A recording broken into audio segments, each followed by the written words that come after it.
Hello everyone, कैसे बेटा आप लोग? ठीक है एकदम। चलिए, बहुत अच्छी बात है। तो बेटा आज एक बिल्कुल नया टॉपिक है हमारे पास क्लास 11th का, और बोल सकते हैं कि काइनेमेटिक्स में ये काइनेमेटिक्स की जान है। ग्राफ्स, मतलब ग्राफ्स ऐसे हैं, जैसा ये नहीं कि सिर्फ इसी चैप्टर में ग्राफ्स आते हैं, ग्राफ्स तो कई चैप्टर में आते हैं, लेकिन हमें ग्राफ्स को कुछ और अच्छे तरीके से समझना है आज कि ग्राफ हमें क्या क्या बताते हैं। नॉर्मली क्या होता है, आपको ग्राफ का मतलब क्या समझ में आता है? ग्राफ का मतलब ये समझ में आता है कि एक एक्स एक्सिस पे कुछ लिखा होगा, वाई एक्सिस पे कुछ लिखा होगा, उसके बीच में एक लाइन ड्रॉ कर रखी होगी, और वो जो लाइन ड्रॉ कर रखी होगी वो उसकी कभी सीधी भी हो सकती है, कभी टेढ़ी भी हो सकती है, कर्व हो सकती है, अलग अलग तरीके से हो सकती है। इतना हमको पता होता है। लेकिन ग्राफ में एक्सिस पे क्या लिखा है, ग्राफ की शेप क्या है, ये बहुत सारी चीजें इंडिकेट करता है, बहुत बढ़िया बढ़िया चीजें इंडिकेट करता है। तो क्या बताया मैंने? ग्राफ के एक्सिस क्या है और ग्राफ की शेप क्या है, इनको बहुत ढंग से आपको समझना है। ठीक है बेटा, राइट? तो मैं अब बता रहा हूं आपको, ढंग से सुनिएगा, ढंग से देखिएगा कि ग्राफ बेसिक कौन कौन से हमारे, क्योंकि motion in straight line kinematics में जो आपका चैप्टर नंबर 3 है, काइनेमेटिक्स जो यूनिट है हमारे पास में, दो चैप्टर है आपके पास एनसीईआरटी के, chapter number 3 and chapter number 4, motion in straight line and motion in plane. तो हम basically motion in straight line पढ़ रहे हैं अभी। तो मोशन इन स्ट्रेट लाइन में ग्राफ का एक बड़ा सेगमेंट है, मतलब वो ऐसा सेगमेंट है, आपको एनसीईआरटी में उसके ऊपर न्यूमेरिकल्स भी मिलेंगे, क्वेश्चंस भी मिलेंगे, ग्राफ पर प्लॉट करने वाले भी क्वेश्चन मिलेंगे। तो वो सब आप तब कर पाएंगे जब आप आज की क्लास को बहुत ढंग से सुनेंगे। ठीक है, फिर मैं आपको बताऊंगा कि एनसीईआरटी के क्वेश्चन कैसे करने हैं, और आज ही की क्लास के बेस पर जो एनसीईआरटी में क्वेश्चन दे रखे हैं वो मैं नेक्स्ट क्लास में डिस्कस करूंगा। ठीक है, तो ढंग से सुनिएगा, राइट? तो चलिए, सबसे पहले मैं आपको बता दूं कि इंपॉर्टेंट ग्राफ्स में क्या क्या चीजें हैं, कितने टाइप के ग्राफ है। हो सकता है आपको 4 तरीके के, 5 6 7 टाइप्स के आपको ग्राफ पता हो, लेकिन हम और भी ग्राफ बनाएंगे।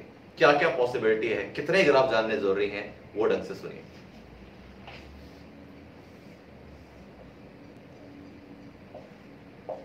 XT, XT, XT,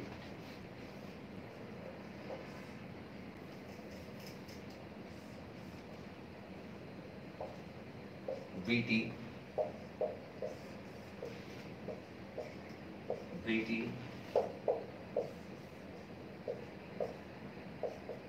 VT।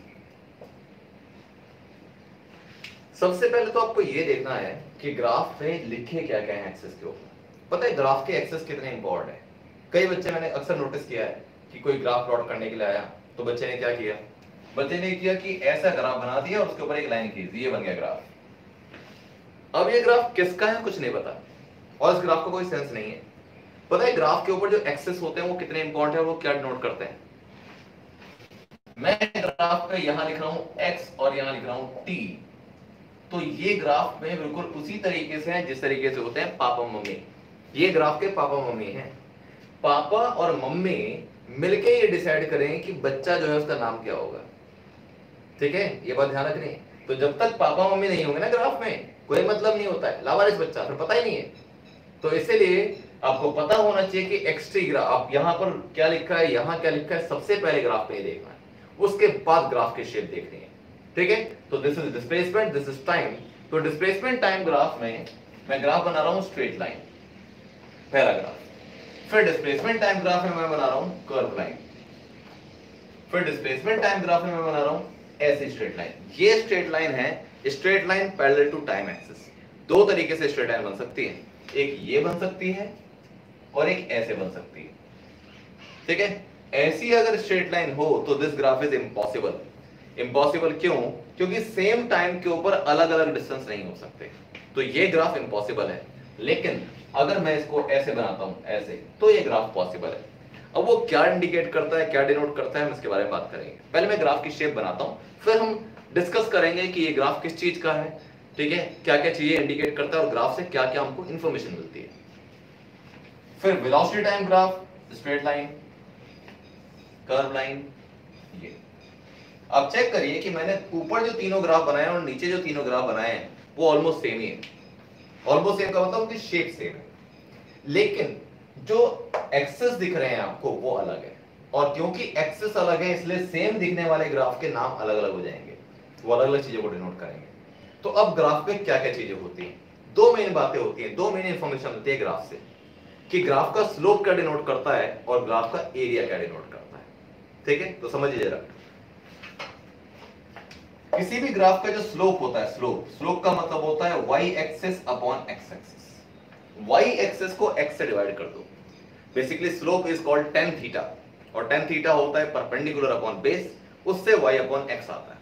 तो मैं शॉर्टकट में बता रहा हूं आपको कि tan theta slope is equal to tan theta is equal to y axis upon x axis. y axis को अगर x एक्सिस से डिवाइड करोगे तो जो भी फिजिकल क्वांटिटी बनेगी उस ग्राफ का स्लोप उस चीज को डिनोट करेगा, और स्लोप का मतलब होता है ये, दिस इज इंक्लिनेशन, इस ग्राफ का स्लोप वो डिनोट करेगा, और वही इस ग्राफ का नाम भी होगा कि ग्राफ किस चीज का है। जैसे मैं आपको बताता हूं, फर्स्ट ग्राफ था displacement and time graph. Displacement time graph में y एक्सिस पे लिखा हुआ x, तो इस ग्राफ का स्लोप क्या डिनोट करता है, y एक्सिस पे लिखा है x और x एक्सिस पे लिखा है time. Displacement upon time is what, velocity. तो इस ग्राफ का स्लोप वेलोसिटी डिनोट करता है, और इस ग्राफ का स्लोप अगर वेलोसिटी डिनोट करता है तो इसका मतलब क्या हो गया, this is the graph for velocity या फिर मोशन। ठीक है, अगर डिस्प्लेसमेंट की जगह मैं इसको डिस्टेंस बोलूं तो यही ग्राफ वेलोसिटी का ना होकर स्पीड का हो जाएगा। ठीक है, क्योंकि डिस्टेंस है स्केलर तो स्पीड स्केलर है, डिस्प्लेसमेंट वेक्टर है तो वेलोसिटी वेक्टर है। ओके, तो distance upon time is speed, displacement upon time is velocity. ठीक है, तो इन दोनों को डिवाइड करने के बाद जो भी फिजिकल क्वांटिटी आएगी ये ग्राफ उस चीज का ग्राफ होगा, और वो उसका स्लोप से डिनोट करते हैं। ठीक है, अब देखो, तो displacement upon time is velocity, या फिर इसको मैं मोशन बोल सकता हूं, तो इस ग्राफ को मैं बोलूंगा यूनिफॉर्म मोशन। अब ये यूनिफॉर्म मोशन कैसे आया, मोशन तो आपको पता लग गया, मोशन का मतलब स्पीड या वेलोसिटी, लेकिन यूनिफॉर्म कैसे। अगर ग्राफ में स्ट्रेट लाइन है, बिल्कुल स्ट्रेट लाइन, तो वो यूनिफॉर्म है, और अगर कर्व लाइन है तो नॉन यूनिफॉर्म है। तो straight line represents uniform and displacement upon time represents motion यानी कि वेलोसिटी। तो मैं इसको यूनिफॉर्म वेलोसिटी बोल सकता हूं, अगर ये डिस्टेंस टाइम ग्राफ हो तो उसको यूनिफॉर्म स्पीड भी बोल सकता हूं। ठीक है, और जनरली हम उसको यूनिफॉर्म मोशन बोल देते हैं। ये तो था स्लोप। अब एक होता है एरिया, कि what does the area of the graph indicates. अगर ग्राफ का एरिया निकालना हो, एरिया का मतलब होता है जैसे इस ग्राफ के नीचे ये जो पोर्शन आ रहा है, ये जो ग्राफ का, ये ग्राफ का एरिया कहलाता है। ठीक है, तो अब देखो, ये तो था स्लोप। अगर मैं बात करता हूं कि एरिया ऑफ ग्राफ क्या रिप्रेजेंट करता है, एरिया, तो एरिया ग्राफ का उससे मिलेगा जो y एक्सिस पे लिखा है इनटू जो x एक्सिस पे लिखा है। y एक्सिस वाले को x एक्सिस वाले से मल्टीप्लाई कर दीजिए। अगर कोई फिजिकल क्वांटिटी बनती है तो ग्राफ का एरिया उस फिजिकल क्वांटिटी को रिप्रेजेंट करेगा। अगर फिजिकल क्वांटिटी नहीं बनती तो कोई बात नहीं, लेकिन area of the graph is represented by the multiplication of physical quantity on y axis into the physical quantity to the physical quantity of x axis. मैं इसको इससे मल्टीप्लाई करूंगा, जो भी फिजिकल क्वांटिटी मिलेगी, ग्राफ का एरिया उस चीज को डिनोट करता है। अब जैसे displacement into time, x into t अगर मैं करता हूं तो डिस्प्लेसमेंट इनटू टाइम आता है। डिस्प्लेसमेंट इनटू टाइम कोई फिजिकल क्वांटिटी नहीं है, लेकिन फिर भी अगर मैं आपसे पूछूं कि भले वो कोई फिजिकल क्वांटिटी ना बने, लेकिन फिर भी अगर आपसे पूछें what does the area of the graph indicates, तो आपका आंसर होगा डिस्प्लेसमेंट इनटू टाइम, ये इसका आंसर होगा। ठीक है, तो क्या बोला मैंने, स्लोप होता है y axis upon x axis और एरिया होता है y axis into x axis. ये दो बातें ध्यान रखनी है। ओके, चलो अब जरा आगे देखते हैं। ये यूनिफॉर्म मोशन हो गया। इस तरीके से डिस्प्लेसमेंट अपॉन टाइम मोशन तो होगा ही होगा, लेकिन क्योंकि ग्राफ कर्व है तो अब ये यूनिफॉर्म ना होके नॉन यूनिफॉर्म हो जाएगा। नॉन यूनिफॉर्म,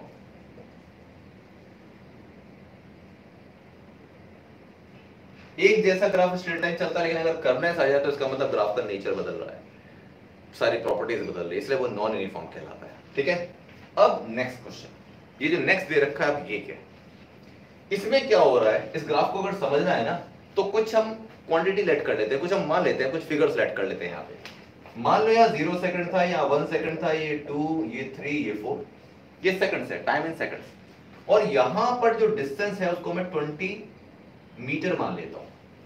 जस्ट इमेजिन, मैं आपको बता रहा हूं कि ग्राफ जब समझ ही ना आए किस चीज का ग्राफ है तो उसको कैसे समझते हैं, जब जनरली देख के आइडिया ना लगे ग्राफ में। जैसे इन दोनों को देख के आपको कुछ आइडिया लग गया, लेकिन इसका नहीं पता लग पा रहा है क्या है।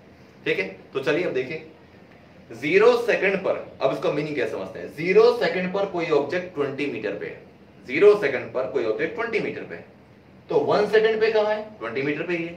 2 सेकंड पर कहां है, 20 मीटर पे ही है। 3 सेकंड पे भी 20 मीटर पे है, 4 सेकंड पे भी 20 मीटर है। इसका मतलब क्या हुआ, टाइम तो चलता जा रहा है लेकिन ऑब्जेक्ट 20 मीटर पे ही पड़ा हुआ है। तो मीनिंग क्या निकलता है, ऑब्जेक्ट एट रेस्ट, कुछ चल ही नहीं रहा। तो दो बातें हैं, या तो कोई सो रहा है या वो सो चुका है, दोनों में डिफरेंस है। हिंदी लैंग्वेज के हिसाब से दोनों में डिफरेंस है, सो रहा है या सो चुका है। सो रहा है तो उसका मतलब जगेगा, और सो चुका है तो मतलब मुश्किल है।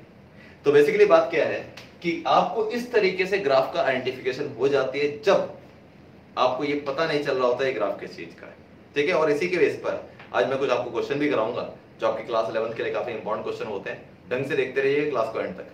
तो यहां से बेटा मैंने आपको बता दिया 1 सेकंड पे 20 मीटर, 2 सेकंड पे 20 मीटर, 3 सेकंड पे 20 मीटर, यानी ऑब्जेक्ट टाइम के साथ अपनी पोजीशन नहीं बदल रहा है। और जब कोई ऑब्जेक्ट टाइम के साथ अपनी पोजीशन नहीं बदलता, that means the object is at rest. तो this graph represents object at rest. अभी जब मैं आपको नीचे वाले ग्राफ बताऊंगा ना तो आपको कंपैरिजन पता लग जाएगा, ऑब्जेक्ट एट रेस्ट। चलिए अब जरा बात करते हैं इसकी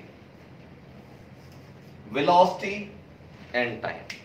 सबसे पहले ग्राफ को पहचानना है कि ग्राफ किस चीज का है। तो ग्राफ उस चीज का होता है जो उस ग्राफ का स्लोप रिप्रेजेंट करता है। और मैंने बताया था कि स्लोप का मतलब क्या होता है, स्लोप का मतलब होता है y axis upon x axis, ठीक है। Slope y axis upon x axis, y axis पे लिखा था वेलोसिटी, x पे लिखा हुआ है टाइम।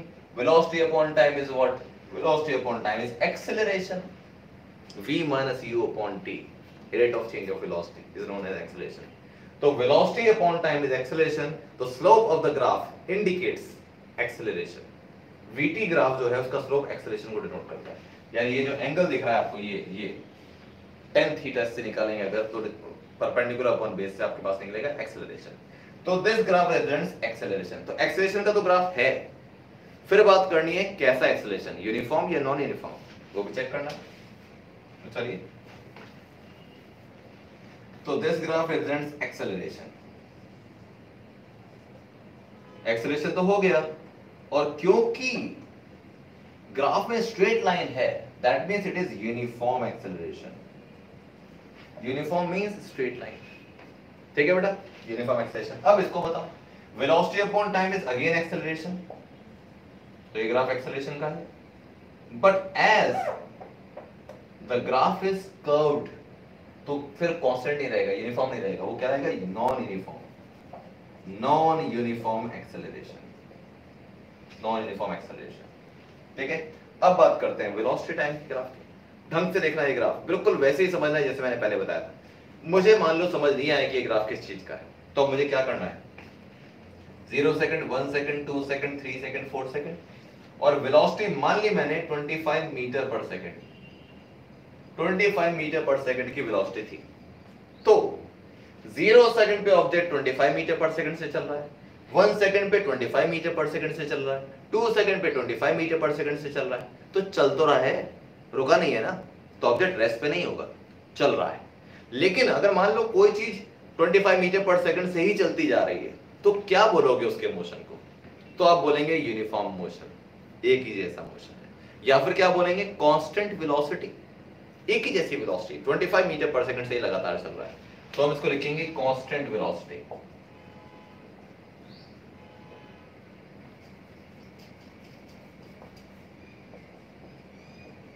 Constant velocity.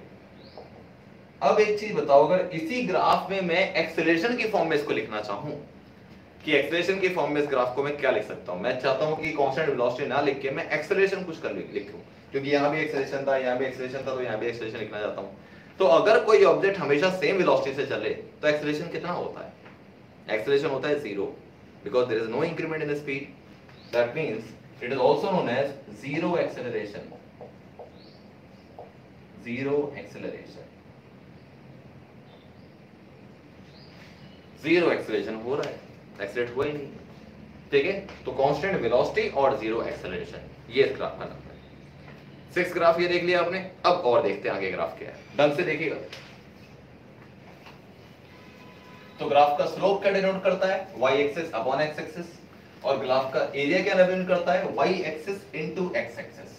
अब जैसे कि इससे पहले कि मैं आपको ये तो मेरा 4th था, 5th 6th हो गया। इससे पहले कि मैं आपको 7th बताऊं उससे पहले मैं आपको यहाँ पे एक चीज बता देता हूँ। अगर मैं आपसे पूछता हूँ कि इस ग्राफ में एरिया ऑफ द ग्राफ क्या इंडिकेट करता है, तो एरिया की बात क्या करी थी हमने? एरिया था हमारे पास y axis into x axis.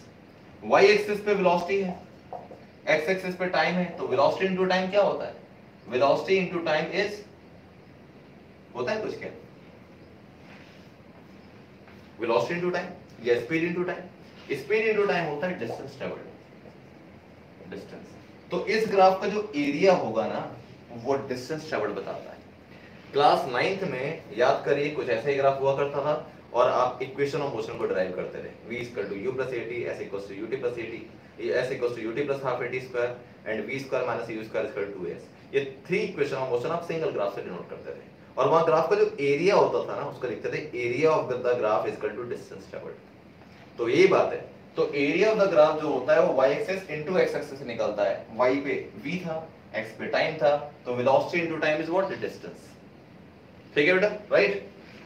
चलिए अब आगे देखते हैं। अब जितनी इंफॉर्मेशन आपको मिल गई आप मेरी हेल्प कर पाएंगे। Again it is velocity time graph, velocity time graph. अब कि मैं इसको बना रहा हूं ऐसे और इसको बना रहा हूं ऐसे, ऐसे। अब ढंग से देखना, वेलोसिटी टाइम ग्राफ ही है, ये भी वेलोसिटी, 3 तो ये थे वेलोसिटी टाइम ग्राफ, 2 और भी। तो अगेन वेलोसिटी टाइम ग्राफ को क्या बोलेंगे? Velocity time graph is again acceleration, वो तो होगा ही होगा, लेकिन टाइम के साथ साथ वेलोसिटी कम होती चली जा रही है। और टाइम के साथ वेलोसिटी अगर कम होती चली जाए तो इसका मतलब गाड़ी में स्पीड कम होती जाएगी जब आप ब्रेक्स लगाएंगे, और ब्रेक्स लगाने को बोलते हैं रिटार्डेशन और स्पीड बढ़ाने को बोलते हैं एक्सेलरेशन। तो अब टाइम के साथ साथ क्या हो रहा है? टाइम बढ़ता जा रहा है, वेलोसिटी कम होती जा रही है, होते होते होते होते जीरो पे आ गई। टाइम के साथ साथ क्योंकि वेलोसिटी या स्पीड कम हो रही है, इसका मतलब इट इज रिटार्डेशन। तो एक्सेलरेशन का अपोजिट होता है रिटार्डेशन। तो ये ग्राफ रिटार्डेशन का है। अगर रिटार्डेशन ना लिखना चाहें तो नेगेटिव एक्सेलरेशन लिख सकते हैं, लेकिन बेटर होता है कि नेगेटिव एक्सेलरेशन से बढ़िया आप रिटार्डेशन लिखें। ठीक है, तो रिटार्डेशन, और क्योंकि स्ट्रेट लाइन है तो क्या लिखेंगे? Uniform retardation. बहुत ढंग से बेटा ग्राफ समझते जाना, क्योंकि मैं आपको थोड़ी देर बाद कुछ क्वेश्चन दूंगा और वो क्वेश्चन यूं हो जाएंगे आपसे अगर आप इसको ढंग से देख रहे हैं। ठीक है, यूनिफॉर्म रिटार्डेशन। अब जरा इसकी बात करते हैं। अगेन वेलोसिटी डिक्रीज हो रही है, वेलोसिटी डिक्रीज हो रही है तो रिटार्डेशन तो है, रिटार्डेशन तो है, लेकिन कैसा? कर्वनेस है तो नॉन यूनिफॉर्म आ जाएगा। यानी कि स्ट्रेट लाइन है तो यूनिफॉर्म, कर्व लाइन है तो नॉन यूनिफॉर्म। वेलोसिटी डिक्रीज दोनों में हो रही है इसलिए दोनों रिटार्डेशन। ठीक है बेटा, राइट? ओके। अब बात करते हैं हमारे पास इसके अलावा ऐसी कौन सी चीज है जो हमने इससे पहले कभी नहीं सुनी। अब जो मैं आपको ग्राफ बता रहा हूं, हो सकता है देखो आपने यहां तक सुन रखा हो, लेकिन अब जो मैं आपको ग्राफ बना रहा हूं शायद वो आपने कभी ना सुने हो। ठीक है, देखिए क्या है वो। नंबर 9, एक्सटी ग्राफ में कर्व ऐसे ऊपर की ओर। सेकंड, एक्सटी ग्राफ में कर्व नीचे की ओर। 11th,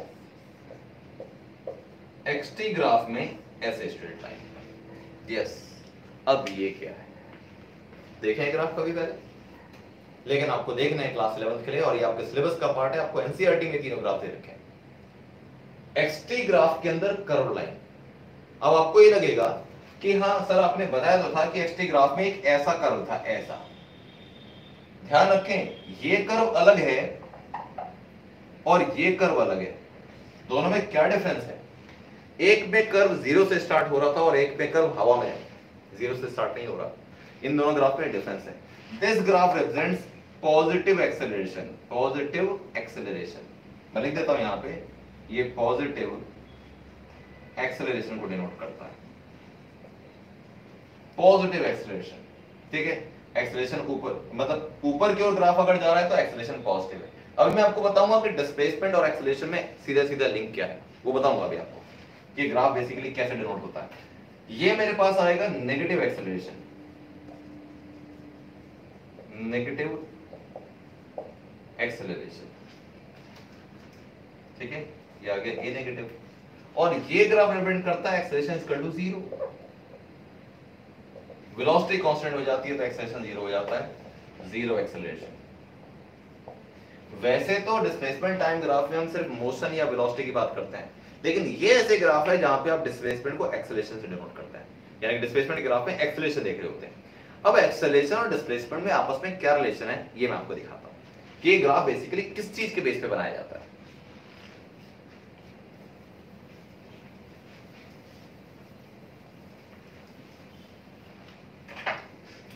देखिए बच्चे, आपको एक रिलेशन पता है कि वेलोसिटी जो होता है वो dx अपॉन dt होता है, displacement upon time is velocity. ये मैंने आपको बता रखा है पहले जब डिफरेंशिएशन पढ़ रहे थे हम, कि वेलोसिटी होता है डिस्प्लेसमेंट अपॉन टाइम, तो डिफरेंशियल फॉर्म में dx अपॉन dt लिख लेते हैं, और एक्सेलरेशन जो होता है वो dv अपॉन dt होता है, ये होता है ओके, वेलोसिटी अपॉन टाइम। तो मैं क्या करता हूं, इस वेलोसिटी की जगह ये पुट कर देता हूं dx अपॉन dt। तो अब पता है क्या बनता है इससे, एक्सेलरेशन से बनता है d square x upon dt square, इसको ऐसे लिखते हैं, इसको बोलते हैं सेकंड ऑर्डर डिफरेंशिएशन या सेकंड ऑर्डर डिफरेंशियल इक्वेशन।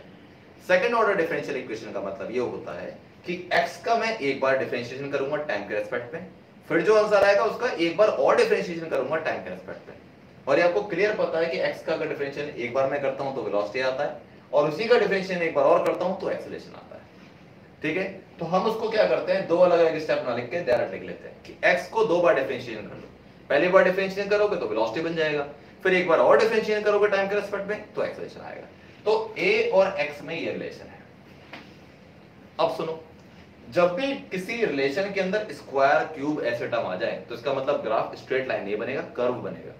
तो इसी वजह से x और t के ग्राफ में अगर मुझे एक्सेलरेशन को दिखाना है तो यहां पावर 2 लिखी हुई है, सेकंड ऑर्डर में जा रहा है। अगर पावर 2 लिखे तो कर्वनेस आ जाता है ग्राफ के अंदर, ऊपर जाएगा तो पॉजिटिव, नीचे जाएगा तो नेगेटिव। जैसे इसका आंसर अगर पॉजिटिव आ जाए तो एक्सेलरेशन आएगा पॉजिटिव, अगर इसी का आंसर सॉल्व करके नेगेटिव आ जाए, आ सकता है नेगेटिव, अगर नेगेटिव इसका आंसर आ जाए तो एक्सेलरेशन नेगेटिव हो गया, जिसको हम रिटार्डेशन कह सकते हैं। और अगर इसका आंसर निकल के 0 आ गया तो x कांस्टेंट हो जाएगा, लेकिन x नहीं कांस्टेंट होगा, वेलोसिटी कांस्टेंट हो जाएगी। इसका आंसर 0 तब आ सकता है, जैसे मान लो मेरे पास x था 60, अब मैं इसका डिफरेंशिएशन करता हूं टाइम के रिस्पेक्ट में, तो क्या आएगा dx upon dt is equal to d by dt of 60। Solve करके आंसर सिर्फ 6 आएगा, क्योंकि 6 बाहर आएगा, d by dt of t is 1, और dx अपॉन dt को वेलोसिटी बोलते हैं। अब अगर मैं एक्सेलरेशन निकालता हूं तो एक्सेलरेशन होता है dv अपॉन dt, यानी कि d बाय dt ऑफ 6, तो कितना आंसर आएगा, 0 आ जाएगा ना, क्योंकि d by dt of 6 is what, 6 is constant, तो एक्सेलरेशन 0 हो गया। तो इसका मतलब है कि x टाइम के ऊपर डिपेंड कर सकता है, लेकिन फाइनली वेलोसिटी जो है वो हो सकता है टाइम के ऊपर डिपेंड ना करे, कांस्टेंट आ जाए, और तब एक्सेलरेशन 0 हो जाएगा। तो ऐसे किसी केस का ग्राफ ये है कि जब x और t, टाइम के साथ साथ x तो बदल रहा है लेकिन एक्सेलरेशन 0 हो गया, क्योंकि वेलोसिटी कांस्टेंट हो गई होगी।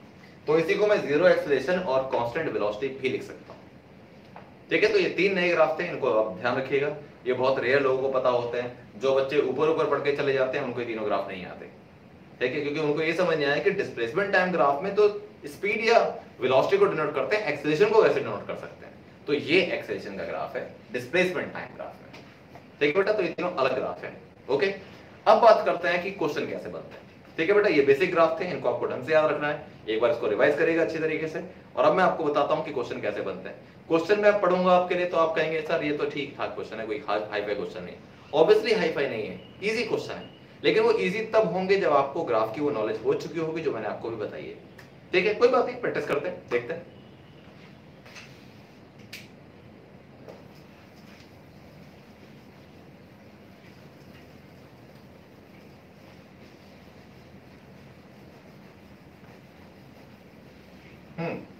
तो मैं वो क्वेश्चन डिस्कस करने जा रहा हूं जो क्लास 11th में अक्सर एग्जाम में आता भी है, टीचर ये क्वेश्चन एग्जाम में अक्सर देते हैं, ठीक है।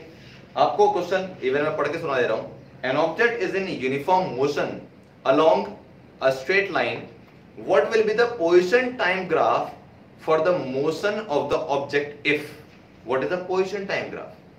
ठीक है, पोजिशन टाइम ग्राफ बनाना है किसका? पहले केस में, फर्स्ट केस में है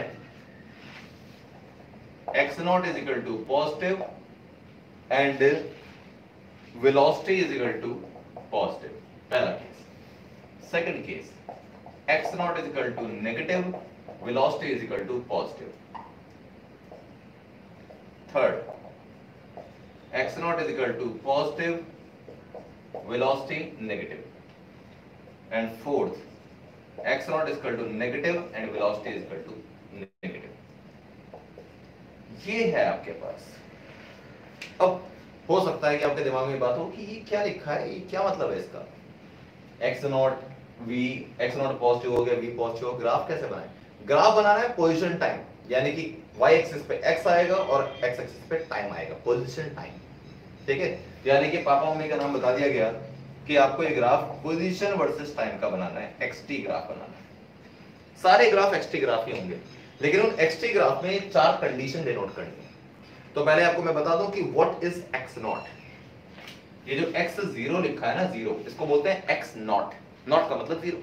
ठीक है, ये क्या बताता है? Distance when time is equal to zero. जब टाइम जीरो होता है तो ऑब्जेक्ट ऑलरेडी कितना डिस्टेंस ट्रेवल किया गया है। जैसे मान लो कि एक रेस होती है 100 मीटर की, और जैसे क्या करते हैं, स्टॉप क्लॉक जैसी चालू होती है जब फायर करते हैं, ठीक है, जब एयर गन जो फायर करती है तो उस टाइम पर टाइम स्टार्ट होता है, तो टाइम जीरो होता है तो ऑब्जेक्ट का डिस्टेंस भी जीरो पे ही होता है, क्योंकि वो जीरो से स्टार्ट कर रहा होता है। लेकिन आपको अच्छी तरीके से याद हो, 100 मीटर की रेस तो चलो स्ट्रेट लाइन में होती है, लेकिन अगर 400 मीटर की रेस है तो ट्रैक बना होता है राउंड। तो आपको ये पता हो कि अगर राउंड ट्रैक है तो सबसे छोटे वाला जो सर्कल होता है अंदर वाला, वो सबसे छोटा होता है, सबसे अंदर वाला सर्कल सबसे छोटा होता है, सबसे बाहर वाला सबसे बड़ा होता है। लेकिन सारे के सारे एथलीट्स जो अलग अलग ट्रैक पे खड़े हैं, सबको बराबर डिस्टेंस ट्रैवल करना होता है। फिनिशिंग लाइन सबकी सेम होती है, तो क्या करते हैं, स्टार्टिंग लाइन अलग अलग कर देते हैं। जैसे कि अब मैं आपको बताता हूँ, रेसिंग ट्रैक था, जो चीज मैं समझाने वाला हूँ बेटा उसको यहां समझिएगा ढंग से। ये एक रेस ट्रैक है, ओके, मान लीजिए ये फिनिशिंग लाइन है, ये तो फिनिशिंग लाइन सबके लिए यही है, ओके। स्टार्टिंग लाइन पहले वाले के लिए स्टार्टिंग लाइन मान लो यहां से थी, ये फर्स्ट के लिए थी, तो सेकंड वाले के लिए स्टार्टिंग लाइन यहां से होगी, थर्ड वाले के लिए स्टार्टिंग लाइन यहां से होगी, तभी तो जाके वो बराबर डिस्टेंस ट्रेवल करेंगे, वरना बेमंची हो जाएगी। यहां से लेकर यहां तक इसके बाद छोटा सर्कल है, यहां इसके बाद बड़ा सर्कल है, यहां और बड़ा सर्कल है, तो अगर सबको बराबर करना है तो क्या करना पड़ेगा, जो सबसे छोटे सर्कल पे है उसको रखो सबसे पीछे, और जो सबसे बड़े सर्कल पे उसको रखना पड़ेगा सबसे आगे। अब मैं आपको बताता हूं, अगर मान लो ये 0 मीटर पे था तो हो सकता है ये 20 मीटर पे हो सकता है ये आपके पास 30 मीटर पे हो। तो फर्स्ट वाले एथलीट के लिए एक्स नॉट जो था वो था 0 मीटर, सेकंड वाले एथलीट के लिए एक्स नॉट है 20 मीटर, और थर्ड वाले एथलीट के लिए एक्स नॉट है 30 मीटर। इसका मतलब ये हुआ कि जब टाइम जीरो था, जब एयर गन को फायर किया गया था, तो उस टाइम पर ये 0 से चलता है, ये 20 से चलता है, और वो 30 से चलता है।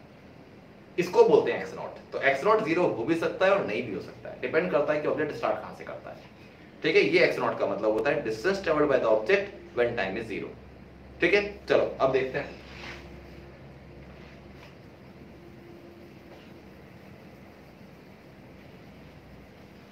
अब मुझे इसका ग्राफ बनाना है, तो एक ग्राफ मैं आपको बता रहा हूं, उसके बाद बाकी 4 आप ट्राई करेंगे, क्योंकि उससे आपको इन्फॉर्मेशन मैं दे दूंगा, आपको आइडिया लग जाएगा कि ग्राफ कैसे बनाना है। बाकी के 3 आप बनाइएगा, फिर मैं इसको बनाऊंगा और उसके बाद हम क्रॉस चेक करेंगे। ठीक है, ये करते हैं, तब मजा आएगा। चलिए, तो फर्स्ट ग्राफ मैं यहां बना रहा हूं, x T graph, displacement time graph के अंदर ही मेरे को डिनोट करना है positive x not and positive velocity. ध्यान रखना, एक्स नॉट पॉजिटिव है लेकिन एक्स नॉट 0 नहीं लिखा है। अगर एक्स नॉट 0 होता तो मैं ग्राफ को यहां से स्टार्ट करता, लेकिन पॉजिटिव होने का मतलब +1 +2 +3 वैल्यू हो सकती है। तो एक्स ये रहा, तो एक्स नॉट पॉजिटिव यहां कहीं से आ सकता है, मैं यहां से कहीं से भी शुरू कर सकता हूं, लेकिन सेंटर से शुरू नहीं करूंगा। और ध्यान रखना, ऊपर क्या होगा, एक्स की वैल्यू पॉजिटिव होगी, नीचे एक्स की वैल्यू नेगेटिव होगी, यहां पर टाइम की वैल्यू पॉजिटिव होगी और यहां टाइम की वैल्यू नेगेटिव होगी। ठीक है, तो एक्स नॉट हो गया पॉजिटिव और वी पॉजिटिव, तो डिस्प्लेसमेंट टाइम ग्राफ के अंदर अगर ऊपर जा रही है लाइन तो वेलोसिटी होती है पॉजिटिव, और अगर डिस्प्लेसमेंट टाइम ग्राफ में लाइन जा रही है नीचे तो वेलोसिटी नेगेटिव हो जाती है, क्योंकि टाइम के साथ साथ वेलोसिटी कम हो रही होती है। तो अब क्या करना है, एक्स नॉट को पॉजिटिव का मतलब ग्राफ में यहां से शुरू करता हूं, और वेलोसिटी पॉजिटिव का मतलब ऊपर ले जाऊंगा। Slope of the graph, slope of x graph reference velocity, तो स्लोप तो आ गया, एंगल बन गया, ठीक है। और ये जो आपको गैप दिख रहा है ये क्या है, एक्स नॉट, ये एक्स नॉट है। तो एक्स नॉट मिल गया मुझे पॉजिटिव, और क्योंकि ग्राफ ऊपर जा रहा है तो वेलोसिटी भी पॉजिटिव हो गई। ये हुआ फर्स्ट ग्राफ। एक्स नॉट को आपने जीरो के पॉजिटिव साइड से शुरू किया, और v ऊपर की ओर था क्योंकि v पॉजिटिव था। अब इसी तरीके से आपको ये 3 ग्राफ ट्राई करने हैं, फटाफट से इसको बनाइए, फिर मैं बनाता हूं और क्रॉस चेक करते हैं कि आप कितना इसको समझ पाए। ट्राई करिए, कोई बात नहीं, गलत होगा टेंशन मत लो, ट्राई करो।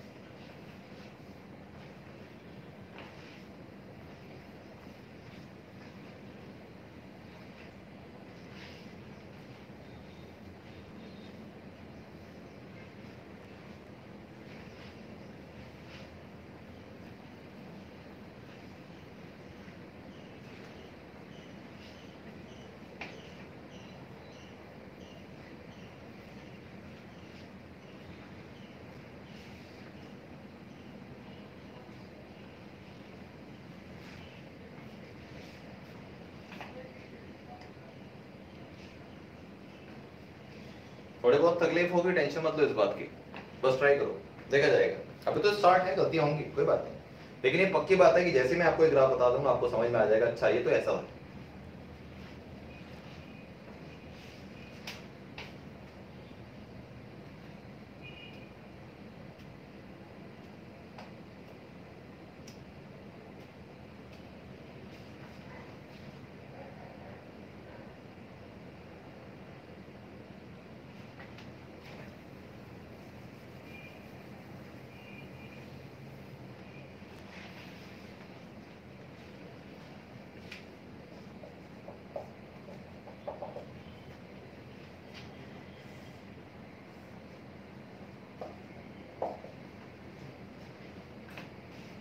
राइट, चलिए देखते हैं डिस्प्लेसमेंट टाइम ग्राफ सेकंड वाले का, एक्स नॉट नेगेटिव और v पॉजिटिव। v पॉजिटिव का मतलब ग्राफ ऊपर जाएगा, और एक्स नॉट नेगेटिव का मतलब ये हुआ, ये तो जीरो होता है, ऊपर ले जाऊंगा तो एक्स नॉट पॉजिटिव हो जाएगा, और नीचे ले जाऊंगा तो एक्स नॉट नेगेटिव हो जाएगा।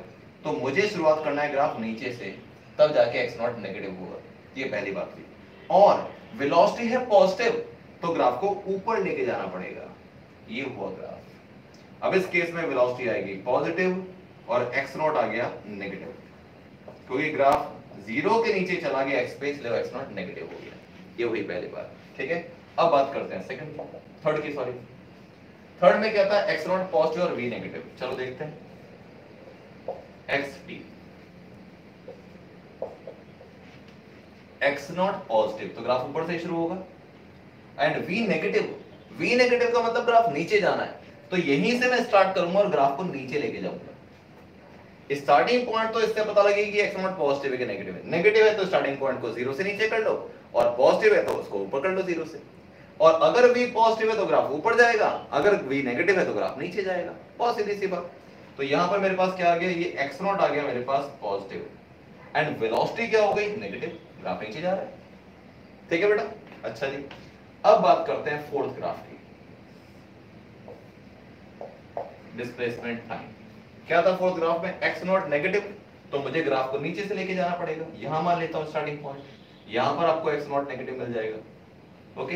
एंड वी नेगेटिव का मतलब ग्राफ यहीं से नीचे जाएगा, ठीक है। ध्यान रखना, आपको स्ट्रेट लाइन नहीं बनाना, स्ट्रेट लाइन बनाओगे तो ऑब्जेक्ट एट रेस्ट हो जाएगा, नीचे लेके जाना पड़ेगा, स्लोप चाहिए, तब जाके वेलोसिटी आएगा, ठीक है बेटा। तो ये थे बेसिकली तीनों ग्राफ, एक्स नॉट नेगेटिव तो नीचे, एक्स नॉट नेगेटिव तो नीचे, एक्स नॉट पॉजिटिव तो ऊपर, वेलोसिटी पॉजिटिव तो ऊपर, वेलोसिटी नेगेटिव तो नीचे, ठीक है बेटा, ये था।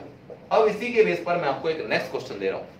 अब ये क्वेश्चन होगा आपका वेलोसिटी टाइम ग्राफ का, ये तो डिस्प्लेसमेंट टाइम ग्राफ था, अब वेलोसिटी टाइम ग्राफ। ये भी अगेन वेरी इंपॉर्टेंट क्वेश्चन है और उसको आप ट्राई करेगा। मुझे लगता नहीं कि अब मुझे आपको हिंट देना पड़ेगा उसके लिए, और मैं सीधा क्वेश्चन आपको दूंगा, आप सारे के सारे चारों पार्ट करिएगा, फिर मैं उसका आंसर बताऊंगा और क्रॉस चेक करते हैं। ठीक है, चलिए मजा आएगा।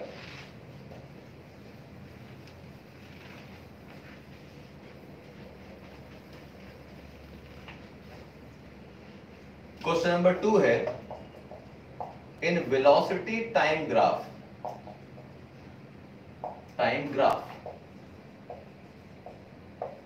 रिप्रेजेंट वेलोसिटी टाइम ग्राफ में आपको रिप्रेजेंट करना है। क्या रिप्रेजेंट करना है?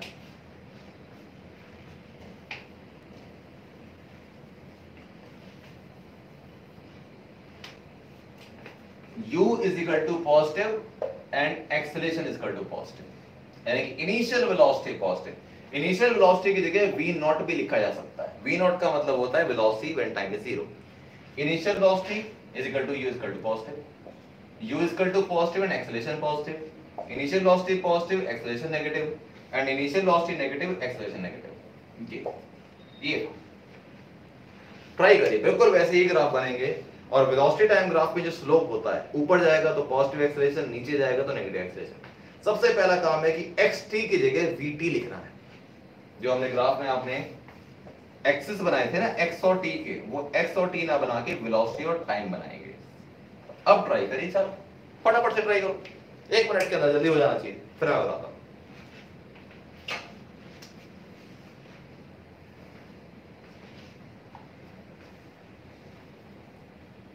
वेरी इंपॉर्टेंट क्वेश्चन, ये क्वेश्चन एग्जाम में बहुत आते हैं बेटा।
हाँ जी बेटा, राइट, चलिए देखते हैं।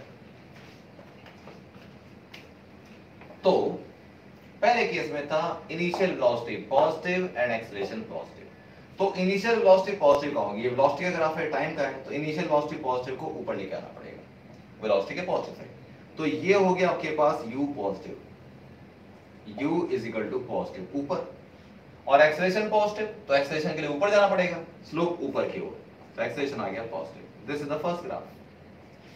सेकंड बात करते हैं, second graph.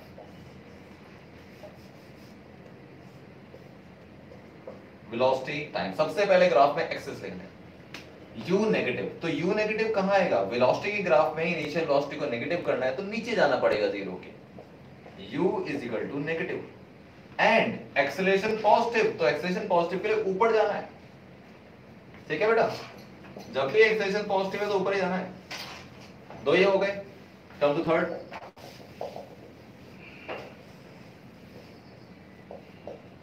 Acceleration time, sorry velocity time, velocity time में u positive, initial velocity positive ऊपर आएगी, u पॉजिटिव, ठीक है।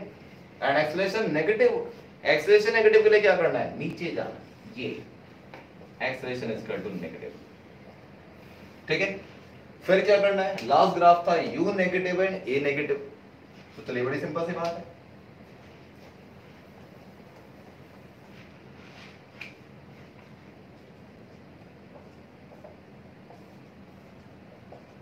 Velocity time graph. u negative का मतलब ग्राफ नीचे से स्टार्ट करना है, और एक्सेलरेशन नेगेटिव का मतलब ग्राफ नीचे ही जाएगा। तो ये आ गया u नेगेटिव और स्लोप जाएगा नीचे की ओर, तो आएगा एक्सेलरेशन नेगेटिव। बिल्कुल सेम ग्राफ जैसे हमने पहले किए थे, बस xt की जगह वेलोसिटी टाइम आ गया। वेरी इंपॉर्टेंट, बहुत ही बढ़िया क्वेश्चन है। ठीक है, अब मैं आपको क्वेश्चन देना चाहूंगा एक, कि आप कौन सा क्वेश्चन ट्राई करेंगे। सबसे पहले बिल्कुल बेसिक क्वेश्चन दे रहा हूं मैं आपको, और मजे आ जाएंगे उसके अंदर, आपको डिफरेंस पता लगेगा ग्राफ के अंदर। और नेक्स्ट क्लास हमारी डेडिकेटेड होगी एनसीईआरटी के जो ग्राफ के ऊपर बेस्ड क्वेश्चन है उनके ऊपर। तो आपके पास एनसीईआरटी अगर बुक है इट्स गुड, अदरवाइज पीडीएफ तो बेटा अवेलेबल है ही। ठीक है, आपको सीबीएसई ने पीडीएफ दे ही रखी है, बाकी आप पीडीएफ डाउनलोड कर सकते हैं एनसीईआरटी का, पेज बाय पेज आपको मिल जाती है पूरी बुक। तो एनसीईआरटी का पीडीएफ आपके पास जरूर होना चाहिए, या फिर एनसीईआरटी बुक होनी चाहिए नेक्स्ट क्लास में जरूर। तब देखिएगा क्या मजा आएंगे आपको। नेक्स्ट जो आपकी क्लास होगी ग्राफ वाले क्वेश्चन होंगे, बहुत बढ़िया क्लास है।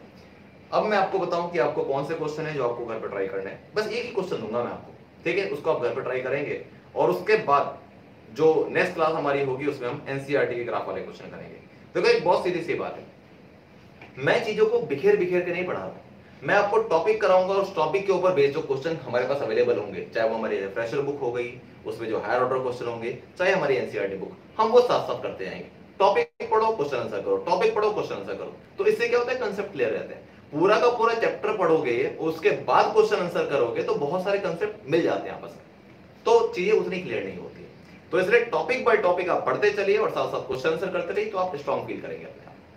ठीक है बेटा, तो चलिए अब वो क्वेश्चन जो मैं आपसे डिस्कस करना चाह रहा हूं कि कौन सा क्वेश्चन आपका होमवर्क है, लिख लें इस क्वेश्चन को। आप लिखिए,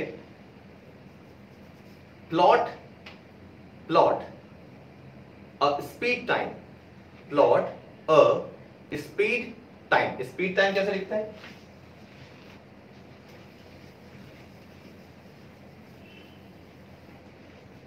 ऐसे, speed time and velocity time,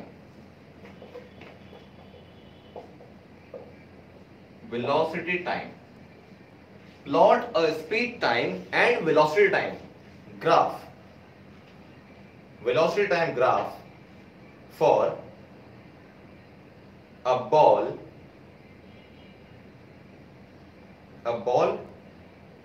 initially thrown in upward direction,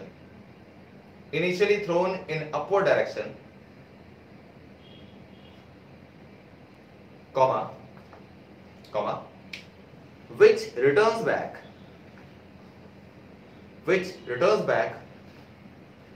finally to its initial position,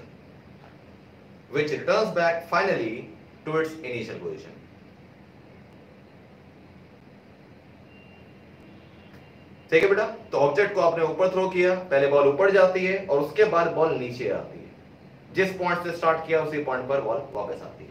आपको इसका स्पीड टाइम और वेलोसिटी टाइम ग्राफ बनाना है, और ध्यान रखना दोनों ग्राफ एक जैसे नहीं आएंगे। ठीक है, ये ना सोचे कि सर आपने ट्विस्ट दे दिया, दोनों चीजें एक ही तो हैं, तो आपने दो अलग अलग बातें क्यों कही है, स्पीड टाइम भी बोला, वेलोसिटी टाइम भी बोला, दोनों एक ही जैसे तो होते हैं, नहीं है, दोनों का ग्राफ अलग अलग तरीके का बनेगा। अब आपको खुद से सोचना है इसका ग्राफ क्या बनेगा, और उसके एक्सप्लेनेशन के साथ आप रेडी रहिएगा, क्योंकि मुद्दा ये नहीं कि आपने कहीं बुक में ढूंढ दिया, नेट पे ढूंढ दिया और डायग्राम बनाया, नहीं। अगर आपने कहीं ढूंढ के डायग्राम बनाया ना बेटा, तो फिर वो बेकार हो गया सब पढ़ाया, फिर तो मेरा सब पढ़ाया बेकार हो गया और आपको लर्निंग भी नहीं होगी। क्योंकि मैं इस बात से इंप्रेस नहीं हुआ कि आपने सही आंसर दिया है, मैं इस बात से इंप्रेस हुआ कि आपने सही आंसर अपने आप दिया है, बिना किसी हेल्प के। ठीक है, फिर मैं आपको लॉजिक बताऊंगा कि ग्राफ बनाया कैसे जाता है, लेकिन आप ट्राई करिएगा। गलत हो जाए कोई टेंशन नहीं है, कहीं से हेल्प लेने से बेटर है कि आप ग्राफ गलत बना लें। गलत ग्राफ एक्सेप्टेबल है, लेकिन किसी की हेल्प से सही बनाना एक्सेप्टेबल नहीं है। ठीक है बेटा, क्योंकि वो आपके लिए नुकसानदायक है। ओके राइट, तो take care, all the best. Next class में फिर से मिलते हैं और एनसीईआरटी के क्वेश्चन करेंगे, तो एनसीईआरटी बुक अपने पास रखिएगा। ठीक है बेटा, राइट, टेक केयर।